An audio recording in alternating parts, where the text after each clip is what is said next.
Hey guys, it's me Nas, and welcome to another video that we will discuss. And the fact that it took a few days later for me to post this because there is another news that was speculated among the releases.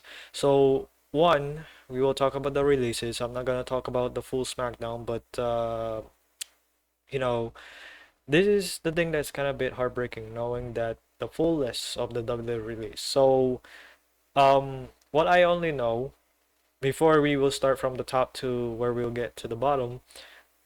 First, we'll start from Tyra Steele until Luca Crucifino. So Tyra is like she won the LFG season one for the women, and for some reason she was released.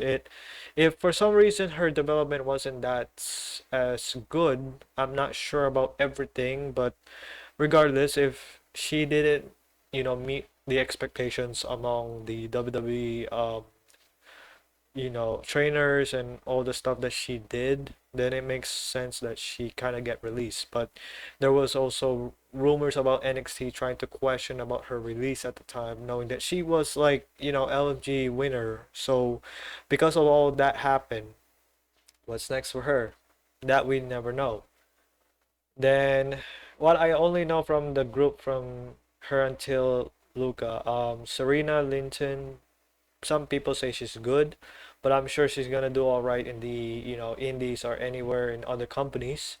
Malik Blade, I remember him when he was in a tag team. I'm not sure how did this happen, right? But yeah, and they say Island is also good for some reason, so I'm sure they're gonna do all right. From them, they're gonna thrive in the indies and hope for the best that they'll grow stronger so that they can come back one day. For Luca, I know him from the Angelo family that was aired in NXT. All I know for him, once Tony got hurt, it kind of derailed everything that was happened to him moving forward. But I wish him nothing but the best, and for all of them, for the evolve or the developmental releases. Now for the main roster, this is the one that we're gonna talk a lot. So first, Kairi Sane, heartbroken about it that a lot of people want her back. But the thing is, what's messed up is that she was part of the storyline. The fact that she was released doesn't make a lot of sense, which is heartbroken. And again, like at this point, I just questioning why they decided to release her while she's still in a storyline. They didn't give her a WrestleMania match with her versus Asuka to finally, like, you know what, get her the win. And if this is goodbye, I guess it would be a nice way to give a payoff. But it took so long, and then now the real question is that Monday Night Raw is gonna happen later on. What's next for Asuka at this point? Without Kyrie. We'll just wait and see. Aleister Black and Selena. Supposedly they get the same gimmick as Karrion Kross and Scarlett, but the real question is what's next for them, right? In terms of the storyline leading forward for the creative team.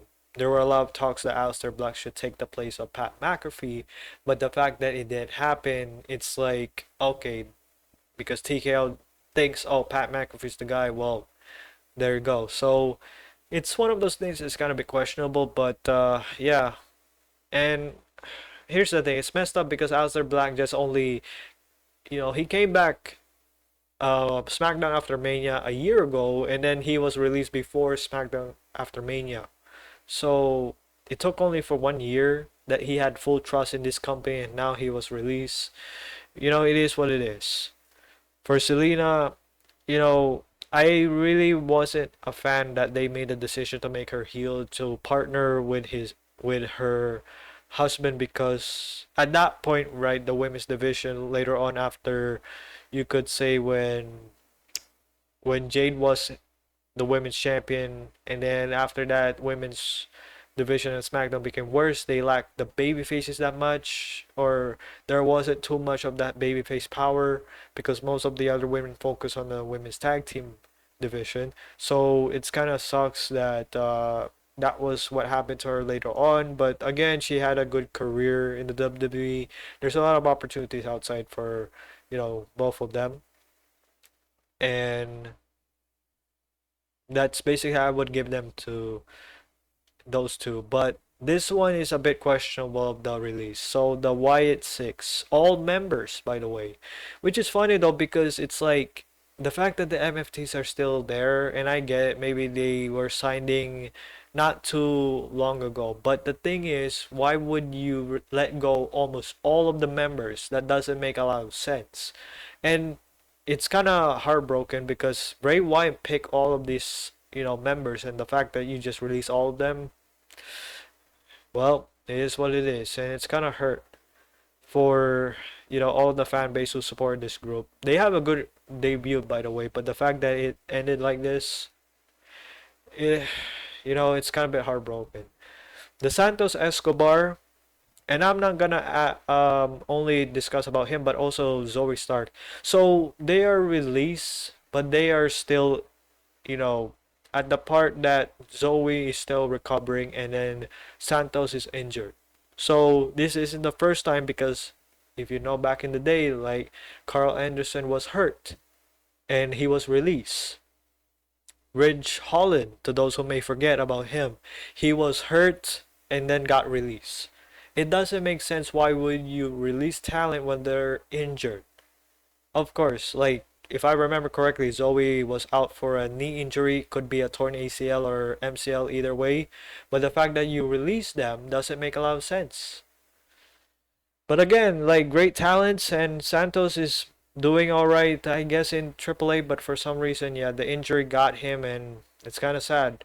Zoe Starr, on the other hand, she was one of the only women, in my view, that is like completely different because she's more into the in ring, but the fact that, injury, the knee injury kind of, take away everything is kind of sad when you think about it.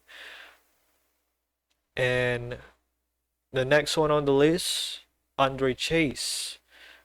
Now, before we get to Marcy Machine Guns, Andre Chase. Now, I remember him. He was the leader of the Chase U University faction in NXT. But again, the gimmick is not going to go, in a longevity run for the main roster. It's basically one of those gimmicks that, similar to Tony D'Angelo's Mafia Boss gimmick, it's just there for a short period of time, and I still have to, tell you this, guys. It's kind of a bit strange because the fact that Ridge Holland and Andre Chase has this match somewhere in 2024 or 25 per se, that whoever wins between the two of them, if Ridge wins, there's no more Chase U, which it did happen, but he got released first before Andre Chase is, which is kind of a bit crazy when you think about it. But still, good luck for him. And that's basically it. I'm gonna talk about Chase because again, there was good moments, of course, but the gimmick didn't last long, and we all know that if that was the only gimmick he was gonna present, it's not gonna work that long. For him, I wish him nothing but the best. And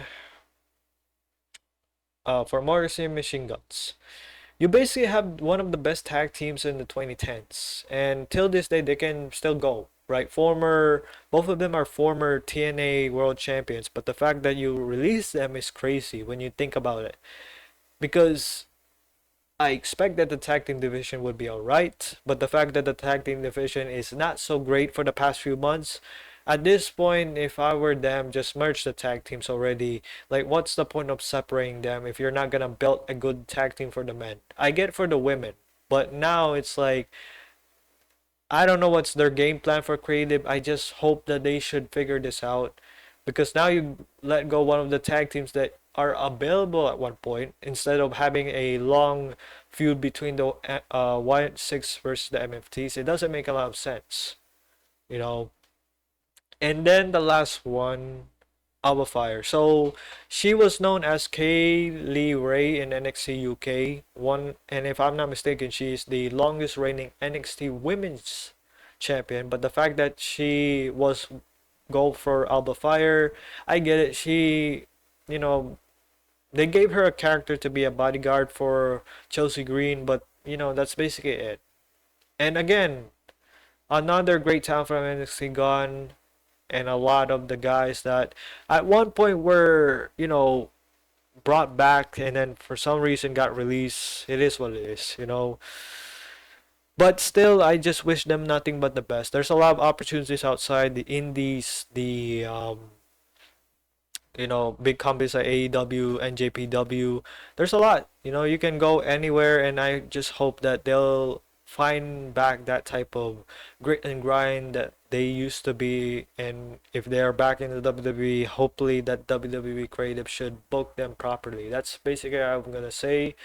Also, another release that was announced a few hours ago, which is Kylie Bright.